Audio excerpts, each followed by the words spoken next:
Today might arguably be one of the most important additions I have ever done. I won both of these in auction. One of them I won on MorphMarket's auction, and the other was BSR Auctions, which is run by the Miami Reptile company. I don't think we've ever done an unboxing video. I've filmed back in the past before I even had a name for the business or for anything like that, and they always were very poorly done. So I am very, very excited for both of them, but I am especially excited for the one in my right hand. Real quick, before I get into the actual unboxing, I want to talk about these auctions. MorphMarket recently launched an auction site. My experience was mostly very good. One thing to keep in mind is that with this type of auction on MorphMarket, it is more a digital version of a actual auction. eBay is where most people are familiar with auctions, I'd say. When you place a bid on eBay for an item that was $5, and let's just say you are willing to spend up to $100 on that item, and you put a $100 bid on that item, it immediately jumps up to, say, $6. Someone else bids, they're outbid immediately by the auto bid system, and it puts it at 10. Someone else bids 2 days later, throws it to $15. Somebody else bids at the end, it throws it to $27. That is what you owe now. In a real auction, if I say $100, I pay $100. So don't get too big for your britches and jump on there and put a bid for $3,000, saying I'll pay up to $3,000. Well, you are going to pay $3,000 if you do that, so don't do that. It resets when a bid is within 5 minutes. However, I did notice it did not always do that. I was sitting there, 10 seconds to go, the bid went up, and the time did not. So I did have to quickly react and add a bid so that I could keep the time going, and then it finally did add time. It's a newer system, but don't get in over your head. My experience with the Miami Reptile company, that is more of your traditional bid system. So if I placed a $300 bid, it would incrementally go up until it was beaten or the auction was over and I won, and whatever it settled at, $225 for example, that is what it would be. Alrighty, let's get started here.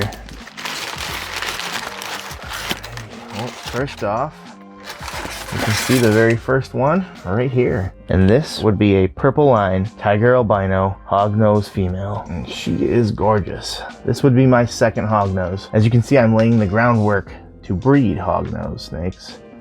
Ooh, got an attitude.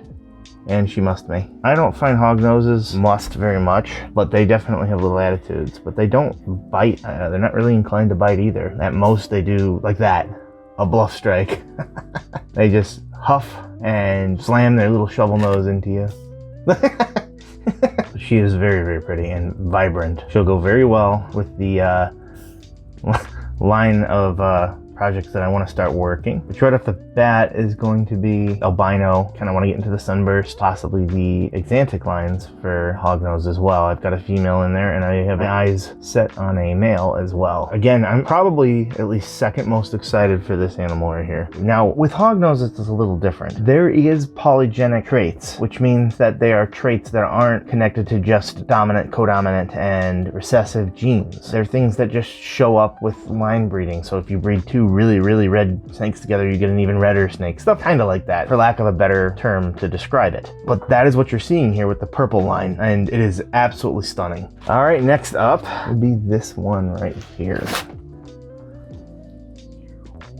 And that would be a banana pastel genetic stripe. And this one here is a boy. Again, I just kind of wanted to maximize my shipping and thought he was awesome. I do have genetic stripe finally now in my collection, so why not? I love banana. I don't know how long he'll be here with me, or even if he will really, but I just kind of wanted to bring one on board. This really isn't pertaining to breeding plans 100%, but I have a little bit of extra room for the meantime, and if I need to, I can move on from an animal very quickly as well. Genetic stripe is heavily slept on. It needs to have a lot more attention paid to it, I think, especially clown genetic stripes. But regardless, he's very pretty, even if I end up just moving on from him pretty quickly. Kind of just wanted to grab it while it was available, so to speak. And I know that I can move him and recoup very easily. Now let's get into the real meat and potatoes of this video though. I don't know if I've hyped this up enough. I don't know how to hype it up anymore, but it's on level to the Monarch that I picked up. I was super pumped to get into the Monarch project because it's a new project. It's exciting. This is not exactly a new project. There's still a lot of things you can add to maybe make this a little bit differently, and I hope I have the ingredients here for that, but this is something that's very popular. arguably the most popular morph of ball python.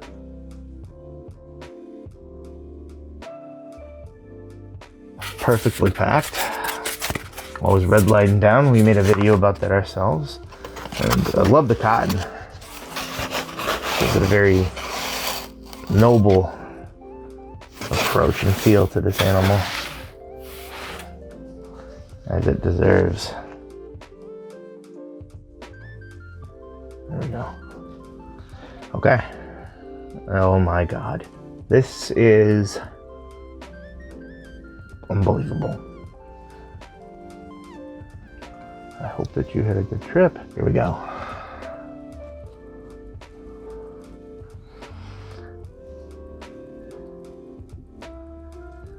Are you seeing what I'm seeing?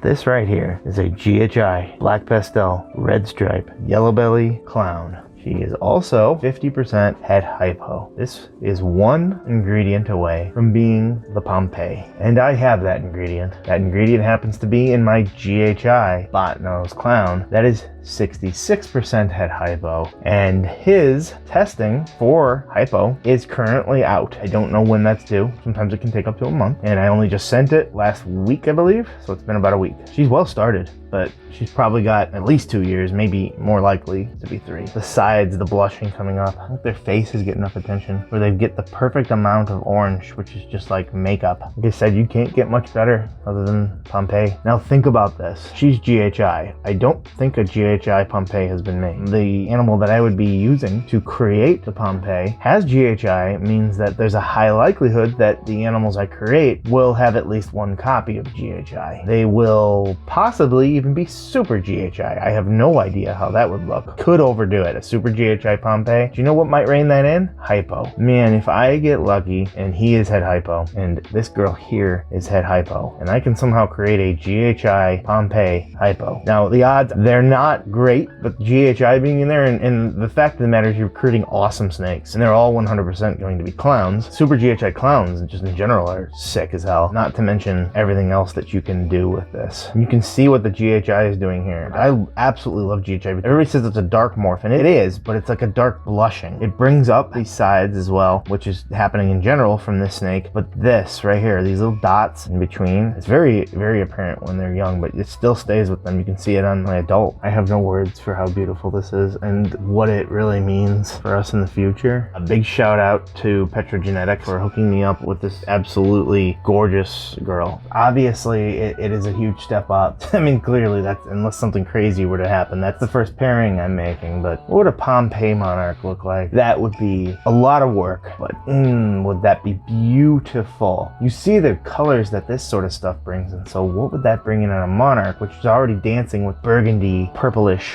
almost like hue to the beautiful browns? Would we come as close as we ever did to something a little more purple? I doubt it. Regardless, I'm sure it would be insane. I hope that you enjoyed. If you wanted to see how people ship live animals all around the country, you can check out our video on that right here.